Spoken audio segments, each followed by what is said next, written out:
अब हम उस कॉन्सेप्ट की बात करते हैं जो केमिस्ट्री स्टूडेंट्स को सबसे ज़्यादा कंफ्यूज करता है, लेकिन साथ ही साथ वो बहुत सिंपल कॉन्सेप्ट भी है। और ये कॉन्सेप्ट है मोल का, जो मोल छछूंदर से या आपके गाल पर तिल से बड़ा मुख्तलिफ मोल है। केमिस्ट्री में मोल अलग चीज़ है। तो केमिस्ट्री में मोल एक नंबर है, इससे ज़्यादा कुछ नहीं। और ये है 6.02 इंटू 10⁻23। बहुत बड़ा नंबर है ये, और इसी को हम एवोगाड्रोज नंबर कहते हैं। Avogadro's number. तो ये याद रखना बहुत ज़रूरी है कि मोल सिर्फ एक नंबर है। तो आपको मोल की बहुत सी अजीब व गरीब डेफिनेशन से उलझने की, परेशान होने की कोई ज़रूरत नहीं है। मैं यहाँ विकिपीडिया से इसकी एक डेफिनेशन कॉपी करके ला रहा हूँ, और इस वीडियो के अख्ताम पर आपको पता चल जाएगा कि ये बात जो मैंने अभी कही और ये डेफिनेशन दोनों एक ही हैं। तो अगर मैं इस डेफिनेशन को देखूँ तो मुझे मोल का कॉन्सेप्ट बहुत ही मुश्किल नज़र आएगा। तो इसके मुताबिक the mole is defined as the amount of a substance of a system that contains as many elemental entries as there are atoms in 12 grams of carbon 12। तो मैंने आपको ये बताया कि मोल जो है 6.02 इंटू 10⁻23 है। तो आप इस डेफिनेशन का लास्ट पार्ट देखिए। तो ये कहता है atoms in 12 grams of carbon 12। तो इसका मतलब ये हुआ कि एक मोल कार्बन 12 का, तो कार्बन 12 के एटम्स का एक मोल इसके 12 ग्राम्स में होगा, 12 ग्राम्स में, यानी कार्बन के। और इसी वजह से मोल का कॉन्सेप्ट केमिस्ट्री में बहुत यूज़फुल भी है। तो मैं यहाँ 1 मोल की जगह काट कर 6.02 इंटू 10⁻23 भी लिख सकता हूँ। यानी इतने कार्बन आइटम्स कार्बन 12 के मैं लूँगा तो उनका मास 12 ग्राम्स होगा। तो इस सब का और क्या मतलब है, चलिए देखते हैं। तो ये जो पार्ट है amount of substance in a system that contains as many as elemental entries, ये वाकई मुझे बहुत ज़्यादा कंफ्यूजिंग लग रहा है। तो इसे हम दूसरी जगहों पे कैसे अप्लाई कर सकते हैं? तो मोल जो है वो ग्राम्स को एटॉमिक मास यूनिट्स के साथ रिलेट करने में एक तरीका है हमारे पास। तो यहाँ एक कार्बन एटम का मास एटॉमिक मास यूनिट्स में कितना होगा? ये हमारे पास कार्बन 12 है, कार्बन 14 नहीं है। तो इसका मास 12 एटॉमिक मास यूनिट्स होगा। तो अगर आपके पास कोई ऐसी चीज़ हो जिसका मास 12 एटॉमिक मास यूनिट्स हो और आपके पास उसका एक मोल हो, यानी 6.02 इंटू 10⁻23 नंबर ऑफ एटम्स उसके आपके पास हों, तो कलेक्टिवली इन सारे एटम्स का मास 12 ग्राम्स होगा। तो इस बारे में सोचने का एक और तरीका है, और वो ये है कि 1 ग्राम बराबर है 1 mole of atomic mass units.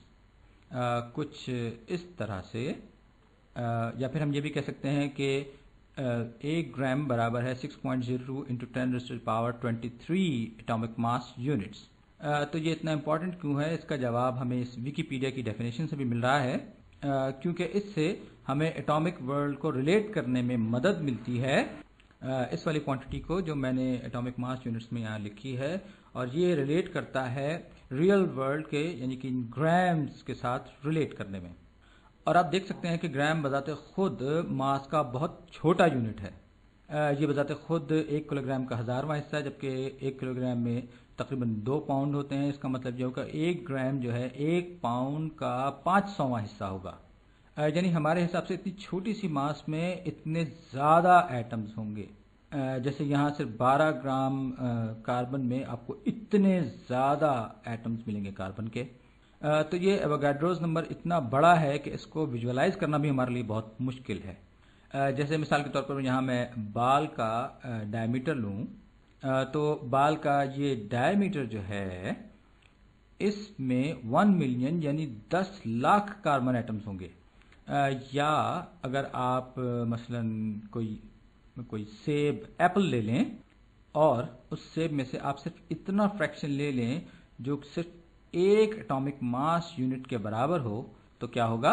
जाहिर है कि एप्पल में बहुत तरह के एटम्स होते हैं, लेकिन अगर आप इनमें से कोई सिर्फ एक एटम भी ले लें तो, और उसे इस सेब के साइज जितना बड़ा कर लें, तो खुद सेब का अपना साइज इतना बड़ा हो जाएगा जितना हमारे प्लैनेट अर्थ का यानी ज़मीन का है।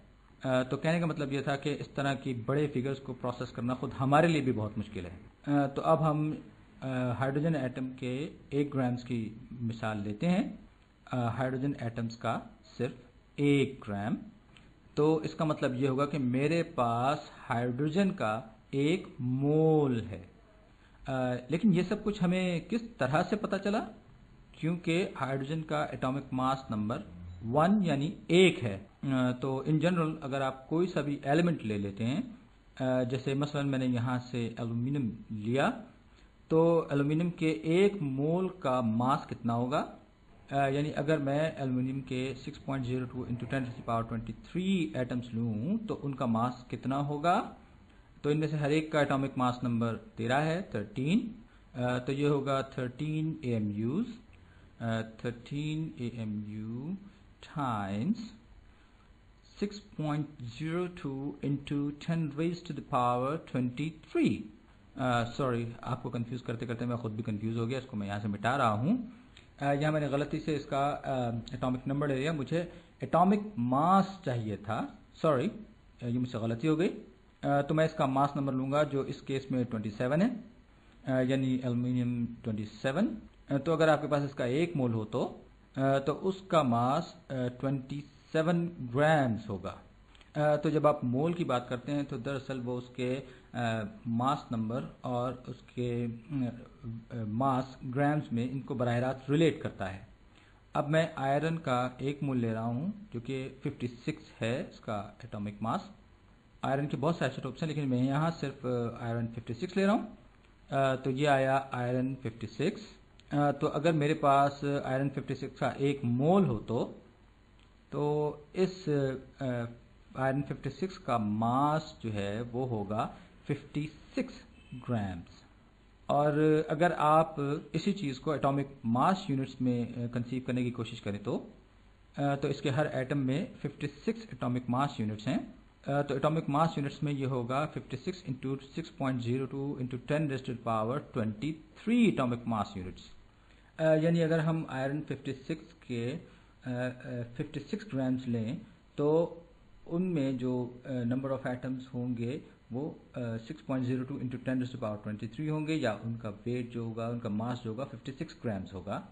अब जैसे यहाँ मेरे पास सिलिकॉन का 1 मोल है, तो उसका मास 28 ग्राम्स होगा। तो सिलिकॉन के 2 मोल्स के बारे में क्या ख्याल है?